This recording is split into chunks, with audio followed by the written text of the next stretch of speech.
When I first landed in Bengaluru, my colleague Solomon taught me ನಾನು ನಿನ್ನನ್ನು ಪ್ರೀತಿಸುತ್ತೇನೆ.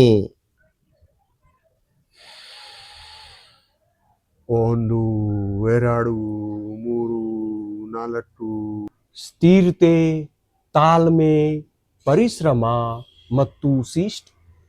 ನಮ್ದು teacher Kavya ma'am keep on telling, practice, ಅಭ್ಯಾಸ, practice ಇಲ್ಲವೂ ಸಾಧ್ಯ. ಇದು journey. ತೃಪ್ತಿ ಮತ್ತು ಖುಷಿ ಆರ್ ಬೈ ಪ್ರಾಡಕ್ಟ್ಸ್. ನನಗೆ ಬಿಸಿಬೇಳೆ ಭಾತ್, ತಟ್ಟೆ ಇಡ್ಲಿ ಮತ್ತು ಕಾಯಿ ಹೋಳಿಗೆ ತುಂಬಾ ಇಷ್ಟ.